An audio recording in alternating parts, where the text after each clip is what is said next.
Hi, and welcome to another edition of PraxHacks, where we try to help you pass these high stakes tests by giving you tips and tricks to help you pass these tests.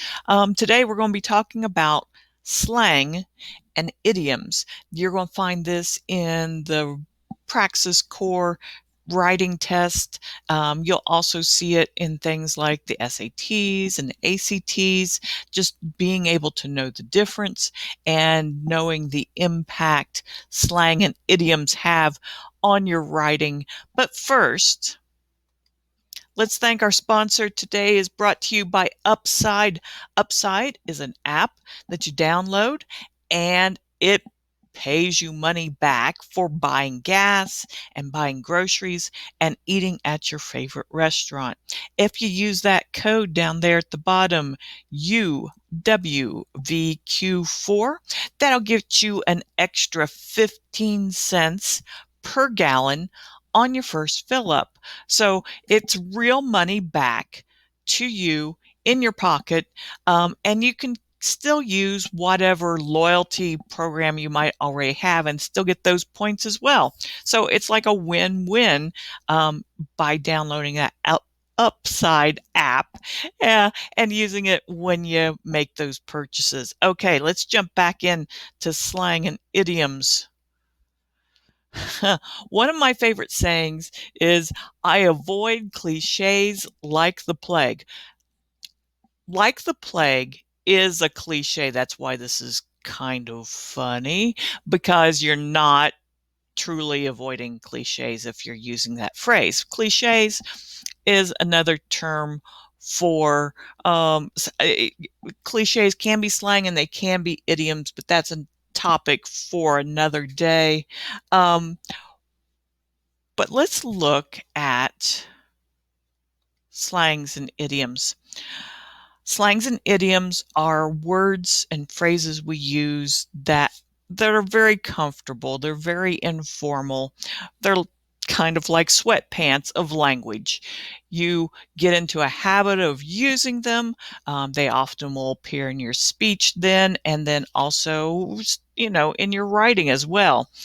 The problem is it's not formal writing. It's not professional writing. And with these tests, these high stakes tests, they are looking for the most professional, high grade writing that you can produce and not use these slangs and idioms. Let's kind of talk about why. So, here's two versions of saying the same thing. You could say, so and so is thrown under the bus. We know that. We know what it means as English language speakers, especially American English language speakers. It's comfortable. We know what it means. Versus someone was wrongly accused. It means the same thing. It means they were accused of doing something they weren't supposed to do. Thrown under the bus, wrongly accused, they mean the same thing. But notice how wrongly accused uses very precise language. Anyone who speaks English would know what that means. Thrown under the bus, on the other hand, most people, I'm going to say Native American language speakers, know what that means. But someone who does not particularly, maybe that English is a second language to them, might take that very literally and mean that this poor person was actually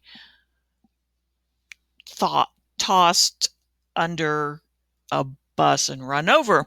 See how it's very different in meaning. So think about, when you're thinking about slang and idioms, a lot of times they have meanings that are not literal. Keep that in mind when you're trying to identify slang and idioms. So, proper definition: slang, a type of language that consists of words and phrases that are regarded as very informal. Just talked about that. are more common in speech than writing, and are typically restricted to a particular context or group of people. Let me broaden that just a little bit. For example, British English has different slang than American English. Different places within the United States have different slang terms as well. And different groups of people have different slang. Some examples here, someone might say that outfit slays, and meaning that it's a very nice outfit.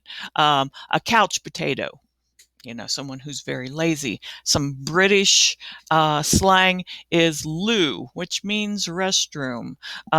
We have also different words for that here in the United States as well, but that gives you some ideas of slang. Also notice it's usually just a word or two versus what an idiom is. An idiom is a group of words established by usage as having a meaning not deductible from those of the individual words.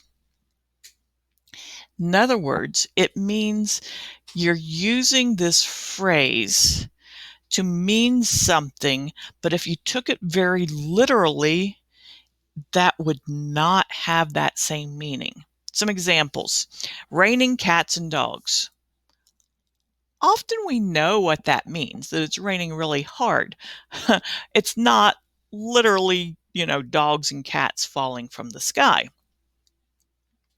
Another idiom, to see the light, doesn't necessarily mean that you're seeing a brilliant source of light.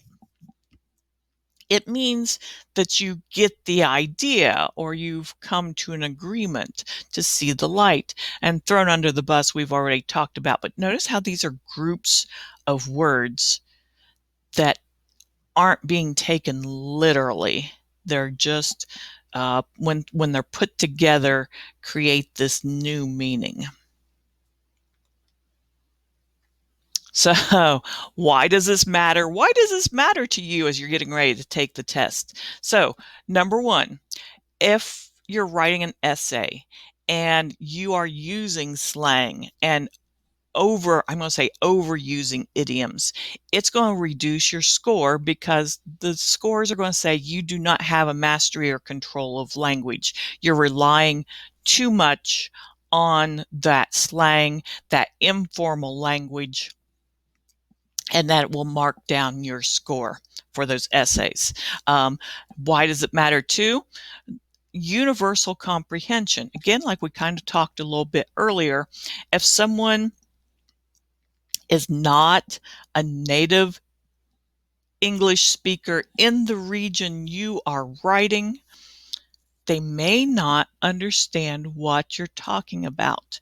I think people who have traveled to different countries and traveled more understand this, because you oftentimes get in situations where they're using a lot of slang and you don't understand what they're saying. They're still speaking English, but you're like, I don't know what they're saying. Another reason this matters, this type of language will be judged on your essays, like I talked about with that mastery of control. But there will also be questions about slang, and especially idioms, in the selected responses.